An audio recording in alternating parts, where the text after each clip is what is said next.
अस्सलामुअलैकुम and welcome to management lecture. जैसा कि आपने थंबनेल पर रीड कर लिया होगा कि आपको इस वीडियो के अंदर मैनेजमेंट से रिलेटेड इंपॉर्टेंट शॉर्ट क्वेश्चंस पता चलने वाले हैं। So let's get started.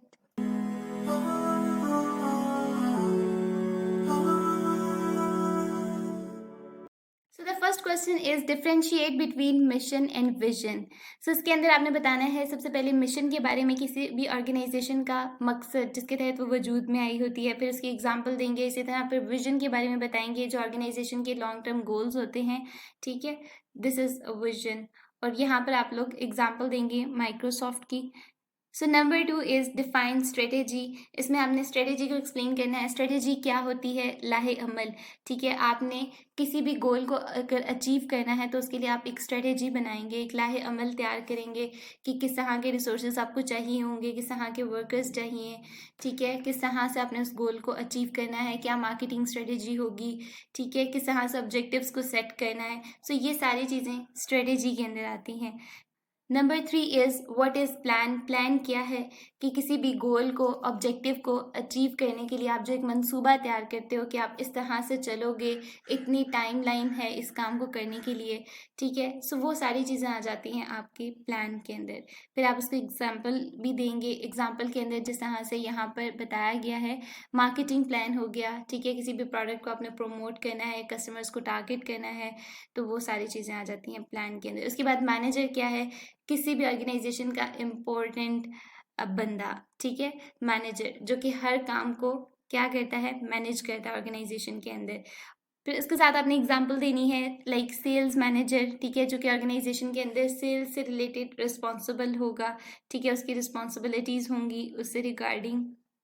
Number 5 is differentiate between efficiency and effectiveness. ठीक है, एफिशिएंसी क्या है, इफेक्टिवनेस क्या है, इसको आपने डिफरेंशिएट करना है और साथ एक एग्जांपल भी आपने देनी है। सो एफिशिएंसी क्या है कि आपने किसी भी टास्क को अकम्प्लिश करने के लिए रिसोर्सेज को किस तरह से यूज़ किया है।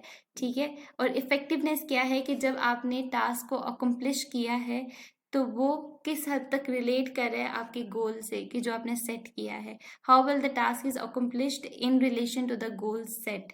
ठीक है, जो आपने गोल सेट किया है उससे जो आपने टास्क अकम्प्लिश किया है वो अलाइन है या नहीं है। ठीक है, वो चीज़ क्या होगी? Effectiveness. Number 6 is define stress. Stress क्या है? ठीक है, यानी थकावट हो जाना, वर्क का बहुत ज़्यादा प्रेशर होना और उसके अंदर एक वर्कर ऑर्गेनाइजेशन के गोल्स को अकम्प्लिश करने की कोशिश कर रहा है जो कि मुश्किल है। ठीक है, वो चीज़ क्या आती है? स्ट्रेस। अब स्ट्रेस जो है वो फिजिकल भी हो सकता है, इमोशनल भी हो सकता है। ठीक है, साथ आपने एग्जाम्पल दे देनी है। उसकी बात है ऑर्गेनाइजेशन। ऑर्गेनाइजेशन क्या है? ग्रुप ऑफ इंडिविजुअल्स जहाँ मिल के काम करते हैं किसी भी कॉमन गोल को अचीव करने के लिए। ठीक है, देन एग्जाम्पल देनी है। उसके बाद नंबर 8 डिफाइन कंट्रोलिंग। कंट्रोलिंग क्या है कि ऑर्गेनाइजेशन के अंदर वर्कर की परफॉर्मेंस को कंट्रोल करने के लिए, ठीक है, उनको देखने के लिए कि काम सही से हो रहा है नहीं हो रहा, वहाँ पर एक फंक्शन यूज़ किया जा रहा है which is management function and this is controlling. ठीक है, मैनेजर जो है इसके ज़रिए देख रहा है कि क्या कोई काम आगे पीछे तो नहीं हो रहा, जो गोल सेट किया उसी को अचीव कर रहे हैं ना, क्या वर्कर सही से काम कर रहे हैं नहीं कर रहे, उन पर नज़र रखना। ठीक है, वो चीज़ आ जाती है कंट्रोलिंग के अंदर। और अगर कोई काम सही नहीं हो रहा तो फिर भी अगर आप लोग कंट्रोलिंग पे फोकस कर रहे हैं ऑर्गेनाइजेशन के अंदर तो वो काम सही तरीके से हो जाएगा। बिकॉज जब मैनेजर देखेगा कि ये काम सही से नहीं हो रहा तो वो उसकी मदद करेगा एम्प्लॉय की, उसको बताएगा कि आप इस काम को इस तरह से करें तो आपका जो है लॉस नहीं होगा। ठीक है, और इस चीज़ को इंश्योर किया जा रहा होगा कि काम जो है वो उसकी प्रोडक्टिविटी अच्छी हो, एफिशिएंसी और इफेक्टिवनेस हो वहाँ पे। Number 9 is technical skills. ठीक है, जब आप एक्चुअल काम कर रहे हैं, ठीक है, जैसे यहाँ से आपकी प्रोग्रामिंग की स्किल्स होगी, इंजीनियरिंग, अकाउंटिंग वगैरह की जो स्किल्स हैं, ठीक है, जो कि एक स्पेसिफिक टास्क को परफॉर्म करने के लिए रिक्वायर होती हैं। फॉर एग्जाम्पल, अगर आप एक वेब डेवलपर हैं और आपके पास नॉलेज है कि किस तरह से HTML, CSS, जावास्क्रिप्ट को आपने यूज़ करना है और एक वेबसाइट डिज़ाइन करनी है, तो ये चीज़ें क्या है? आपकी टेक्निकल स्किल्स हैं। आप एक्चुअल में उस काम को परफॉर्म कर सकते हो। Number 10 is define bureaucracy. Bureaucracy क्या है? Set of rules and regulations जो कि बहुत पक्के होते हैं, जिनको हर हाल में आपने फॉलो करना होता है।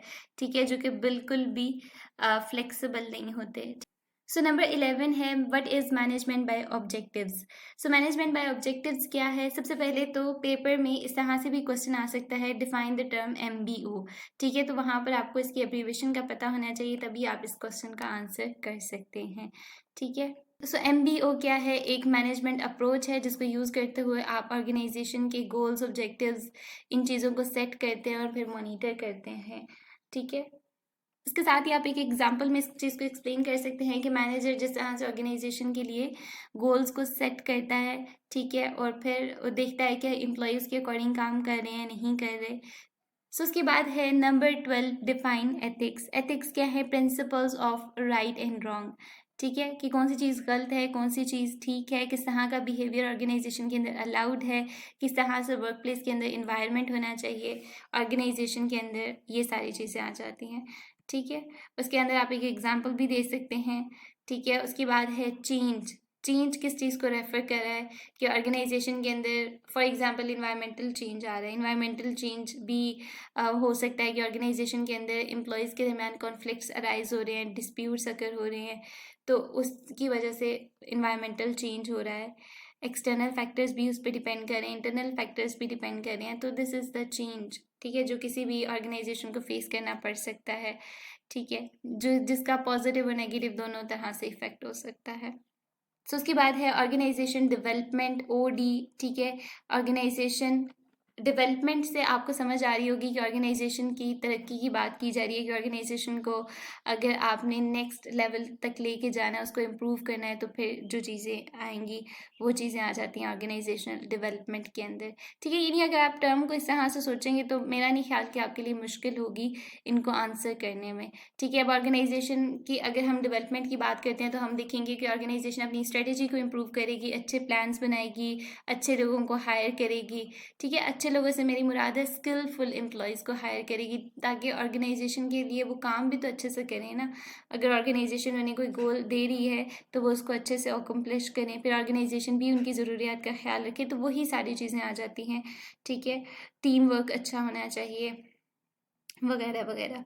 उसके बाद है डिफाइन कम्युनिकेशन। कम्युनिकेशन आपको पता है एक दूसरे के साथ जो हम लोग रब्ता करते हैं थ्रू डिफरेंट मीडियम्स। ठीक है, अपनी थॉट्स को एक दूसरे तक पहुंचाने की कोशिश करते हैं, चाहे वो वर्बल कम्युनिकेशन हो, नॉन वर्बल कम्युनिकेशन हो, वो चीज़ आ जाती है। Exchange of information and ideas.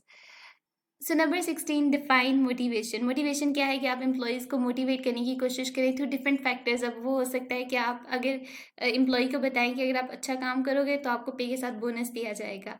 ठीक है, तो वो एम्प्लॉय उस बोनस से मोटिवेट होकर, इंस्पायर होके काम करेगा, मेहनत करेगा, तो वो अच्छे से उस टारगेट को अकम्प्लिश कर देगा और फिर उसको रिवॉर्ड्स मिलेंगे।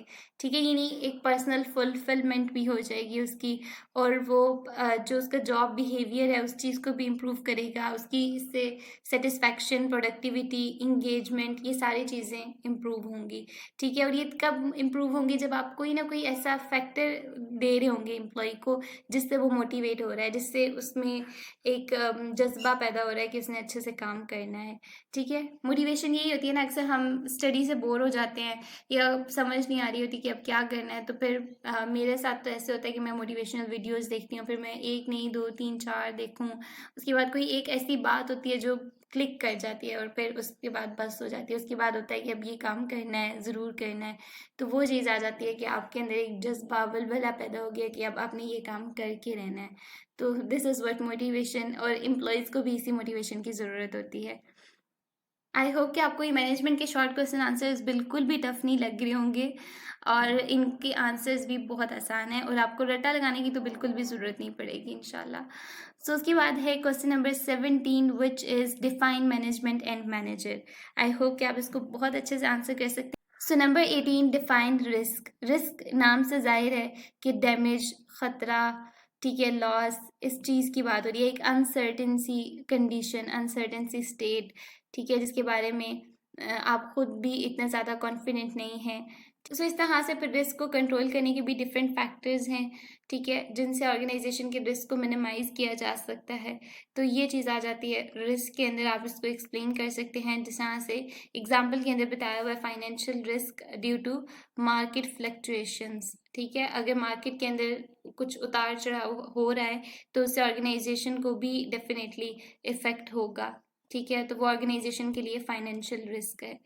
उसके बाद है write down span of control. Span of control क्या है कि कितने एम्प्लॉयज़ एक मैनेजर ऑर्गेनाइजेशन के अंदर इजीली मैनेज कर सकता है, यानी उनको सुपरवाइज करना, उनकी टास्क को देखना, ठीक है। सो ये चीज़ें आ जाती हैं स्पैन ऑफ कंट्रोल के अंदर। So number 20 which is types of plan.